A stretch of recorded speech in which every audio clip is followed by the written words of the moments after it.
નમસ્કાર મિત્રો, આજે આપણે વાત કરવાના છીએ આશ્ચર્ય શિક્ષિકા સાથે બનેલી ઘટના પર। અમદાવાદ બાવળા હાઈવે પર સુનિલ હાથમાં ટિફિન લઈને ઊભો હતો। 20 કિલોમીટર દૂર રોડ ટચ આવેલ એક પ્રાથમિક શાળામાં એ શિક્ષક હતો। આ યુગમાં રોડ ટચ જમીન અને રોડ ટચ નિશાળ ભાગ્યશાળીને જ મળે। આમ તો એ પોતાની બાઇક લઈને જ નિશાળે જતો હતો, પણ છેલ્લા પખવાડિયાથી બાઇક પર એને બીક લાગતી હતી। એક તો હેલ્મેટ પહેરવું પડતું હતું અને સૌથી મોટી ઉપાધિ કે એની પાસે લાયસન્સ નહોતું, બાઇકનો વીમો નહોતો અને આટલું બધું ન હોય તો પીયુસી તો ક્યાંથી હોય। લાયસન્સ મેળવવા માટે ઓનલાઈન ફોર્મ ભરી દીધું હતું, એટલે સુનિલે નક્કી કર્યું હતું કે જ્યાં સુધી લાયસન્સ ન મળે ત્યાં સુધી એ બાઇક નહીં ચલાવે। પેલી ગાંધીજીએ લીધેલી પ્રતિજ્ઞાની જેમ જ એ કારમાં જઈશ કે બસમાં જઈશ, પણ જ્યાં સુધી લાયસન્સ નહીં મળે ત્યાં સુધી બાઇક લઈને નિશાળે નહીં જાઉં। આજ લગભગ સહેજ મોડું થઈ ગઈ રહ્યું હતું, નહીતર આટલો સમય એને ઊભું રહેવું ન પડે। આજે સરકારી બસ પણ નહોતી દેખાતી, એમ તો ઘણી કાર પસાર થઈ હતી। પોતે હાથ ઊંચો કરીને લિફ્ટ માંગતો હતો, પણ બધી જ કાર ભરેલી હતી, અથવા તો એને લિફ્ટ આપવામાં કોઈ જ રસ નહોતો। એવામાં એક કાર ઊભી રહી અને સુનિલ રાજી રાજી થઈ ગયો। એ કાર પાસે ગયો અને કાચ ખોલ્યો। કારમાં એક સોહામણો યુવાન હતો।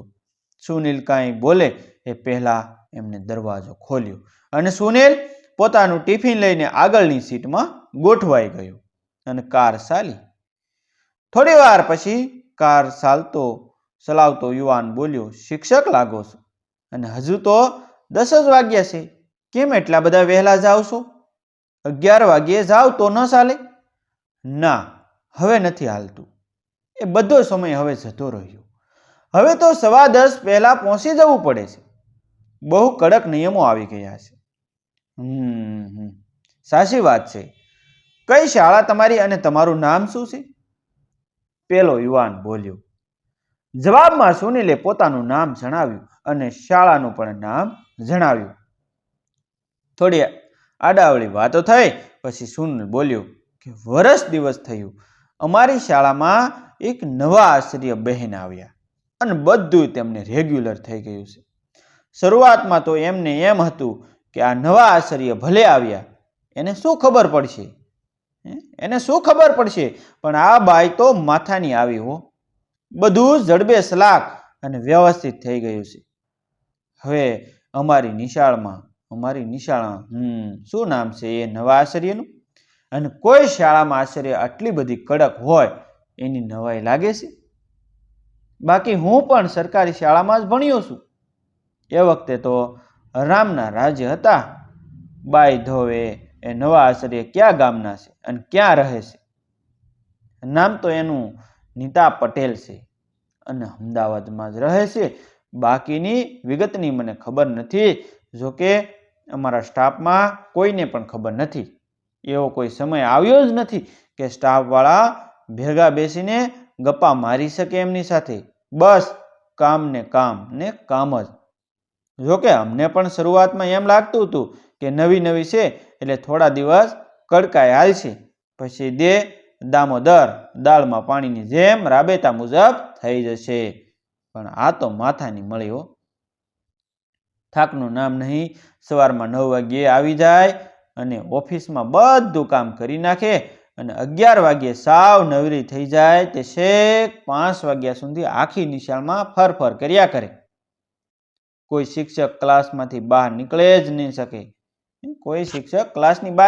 શકે, બધા પાસેથી 100% કામ લે છે।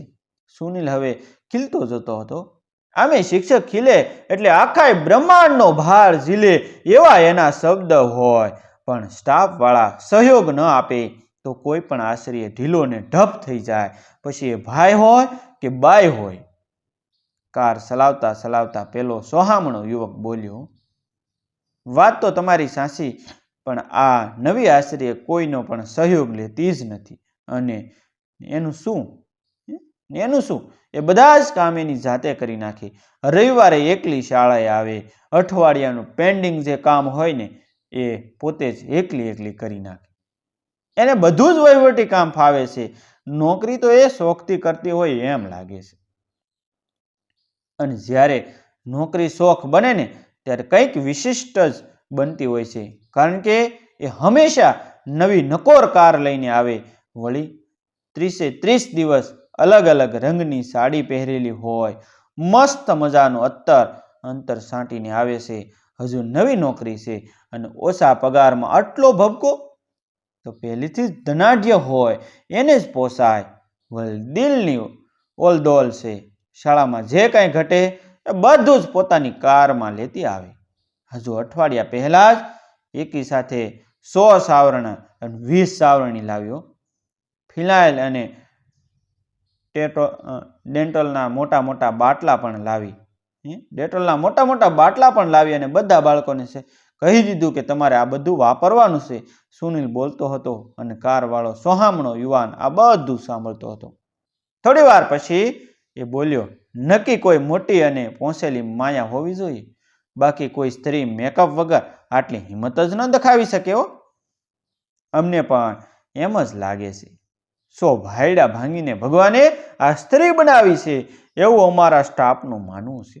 ગામના મોટી ઉંમરના છોકરાઓ જે પહેલા ભણતા હતા ને એ પહેલા નિશાળમાં ગમે ત્યારે આવતા અને ગમે ત્યાં બેસતા. એ પણ આણે બધું બંધ કરાવી દીધું. 1-2 છોકરાએ વાયડાઈ કરીને તો ઓફિસમાંથી સ્ટાફ લાવીને સબોડ્યા. ઓફિસની અંદરથી સ્ટમ્પ લાવીને સબોડ્યા. એને ગામમાં ફરિયાદ થઈ. એના વાલી આવ્યા તો એને પણ એ ગાંઠી નહીં. વાલીઓ પણ બી ગયા છે.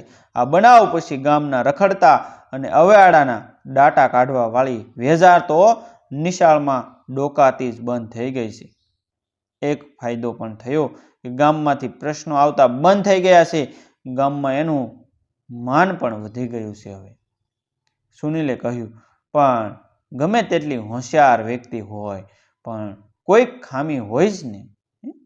ગમે એટલી હોશિયાર હોય પણ એની અંદર કોઈક ખામી હોય.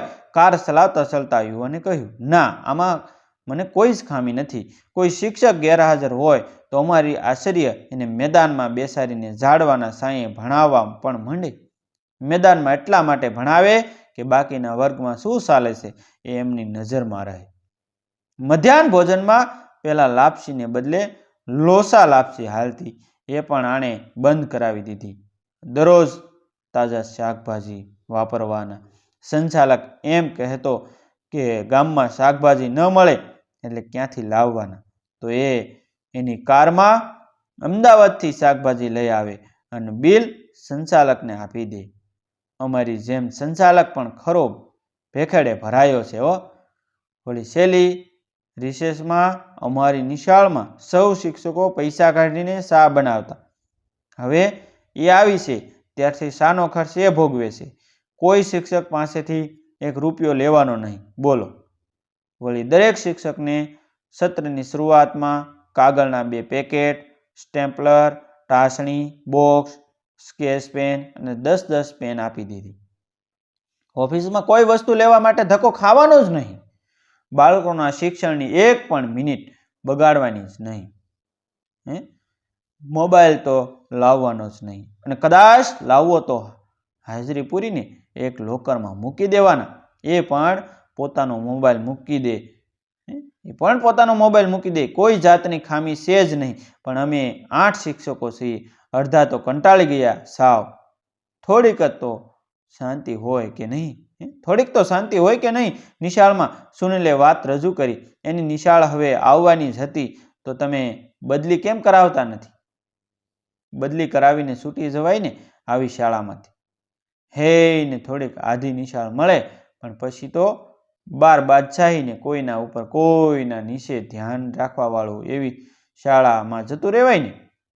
કાર ચાલકે કાર રોકીને કહ્યું. સુનિલની શાળા આવી ગઈ હતી. જવાબમાં સુનિલ બોલ્યો, બસ હવે બદલી કેમ થાય એટલી જ વાર છે. અમે 4 શિક્ષકો તો જતા જ રહેવાના છીએ. છુટકારો લેવો છે આ નિશાળમાંથી કહીને એણે કારનો દરવાજો ખોલ્યો અને નીચે ઉતર્યો. અને પેલો સોહામણો યુવાન બોલ્યો, બેસ્ટ ઓફ લક. તમારો છુટકારો તો થઈ જશે વધુમાં વધુ તો હજુ 1 વર્ષ લાગશે, પણ મારો છુટકારો આજીવન નહીં થાય. ના સમજ્યા, ચાલો સમજાવું. તમારી તો એ આશ્રય છે ને પણ મારી તો એ પત્ની છે. તમારી તો એ આશ્રય છે ને મારી તો એ પત્ની છે. બાય ધ વે, મારું નામ મયંક પટેલ, તમારી આશ્રય નીતા પટેલનો હસબન્ડ. પણ તમે એક વાત કરી એ મને ગમી. જ્યારે નોકરી શોખ બને ને ત્યારે જમાવટ થાય છે. નીતા નોકરી ન કરે તો પણ ચાલે. મારે 2 ફેક્ટરીઓ છે, કોઈ કમી નથી, પણ મને મારી પત્ની પર ગર્વ છે. સુનિલ કુમાર, કહીને મયંકે કાર ચલાવી મૂકી. સુનિલને શું બોલવું એ સમજાયું નહીં. એ પછી નીચી નજરે કરીને શાળા તરફ ઝડપથી ડગ ભરવા લાગ્યો.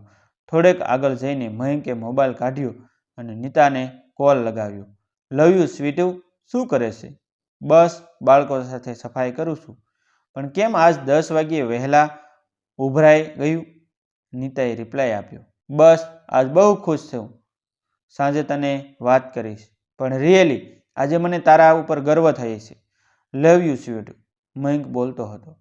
Same seat you dear, bye take care, કહીને નીતાએ ફોન કાપી નાખ્યો. ઘણાએ પોતાની પત્નીની સુંદરતા પર ગર્વ હોય, ઘણાને પત્નીના સ્ટેટસ પર ગર્વ હોય, પણ મયંક પટેલને પોતાની પત્નીની ફરજ, નિષ્ઠા, પ્રામાણિકતા પ્રત્યે ગર્વ હતો. મયંક પટેલ સૌથી વધુ ભાગ્યશાળી પતિ હતો. નોકરી મજબૂરીથી પણ થાય અને શોખથી પણ થાય. મજબૂરીથી કરેલ નોકરી ભરણ પોષણ કરી શકે, પણ આત્મપોષણ માટે તો શોખ જ કામમાં આવે. અને નોકરીમાં શોખનો સમન્વય થાય ત્યારે સોનામાં સુગંધ ભળે છે. આના લેખક છે મિત્રો મુકેશભાઈ સોજિત્રા. આનો અવાજ ફક્ત અમે નાખ્યો છે, વાર્તા મુકેશ સોજિત્રાની છે. મિત્રો આવા જ નવા જીવન ઉપયોગી, જીવનમાં કંઈક નવું શીખવા મળે, સત્ય ઘટનાઓ વિશે જાણવા મળે, શૂરવીરતાની ઐતિહાસિક વાતો વિશે જાણવા મળે, હાલની ઘટનાઓ શીખવા મળે તેવા વિડીયો જોવા માટે અમારી ચેનલ સાથે બન્યા રહેજો. અને અમારી ચેનલને તમે હજી સુધી સબસ્ક્રાઈબ ન કરી હોય તો ચેનલને સબસ્ક્રાઈબ કરી દેજો, જેથી કરી અમારા આવનારા વિડીયો આપને જલ્દી મળી જાય. થેન્ક યુ મિત્રો, મળીશું આપણે એક નવા વિડીયો.